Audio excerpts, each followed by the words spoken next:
Sa bawat balitang ating napapanood, may mga mamamahayag na walang sawang nag-uulat ng katotohanan. Isa sa kanila ay si Victoria Camille Tulad Rosales, mas kilala bilang Victoria Tulad ng TV Patrol.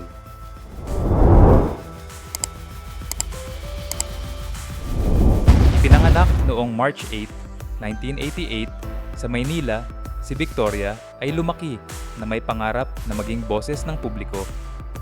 Nagtapos siya ng communication sa Ateneo de Manila University at kalaunan ay kumuha ng Masters in Journalism sa Konrad Adenauer Asian Center for Journalism. Sa murang edad, pinanday na niya ang kanyang kakayahan sa pagsusulat at pagbabalita. Dala ang paniniwalang ang mamamahayag ay tagapagsalaysay ng katotohanan.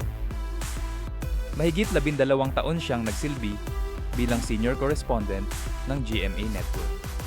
Dito, nakilala siya sa matapang na pag-uulat sa politika, negosyo, pulisya, at mga conflict stories.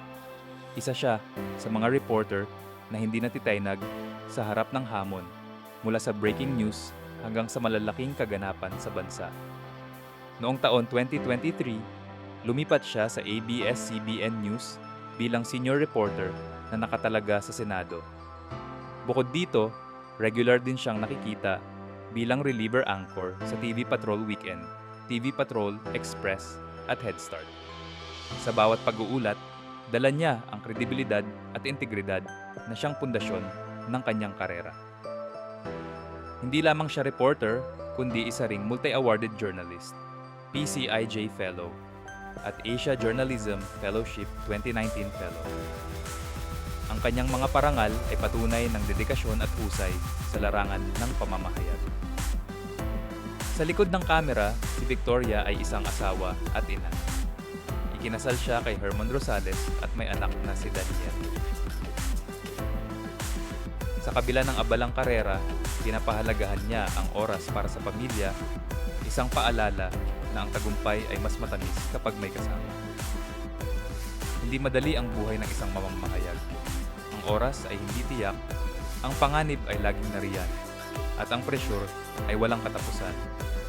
Ngunit para kay Victoria, ang bawat hamon ay pagkakataon upang ipaglaban ang katotohanan. Ang kanyang inspirasyon ay ang mga taong umaasa sa balita, mga Pilipinong nais lamang malaman ang totoo. Si Victoria Tulad ay patunay na ang isang mamamahayag ay hindi lamang tagapaghatid ng balita, kundi tagapagsalaysay ng katotohanan. Sa buhay, karera at pag-ibig, nananatili siyang matatag. Isang huwaran para sa mga susunod na henerasyon ng mamamahayag. Sa bawat headline, sa bawat ulat, naroon ang kanyang pangalan. At higit sa lahat, naroon ang kanyang puso. Kung nagustuhan mo ang video na ito, huwag kalimutang mag-like, mag-share, at mag-subscribe. I-click na rin ang notification bell para lagi kang updated sa mga bagong kwento at inspirasyon mula sa mga personalidad na nagbibigay kulay sa ating mundo.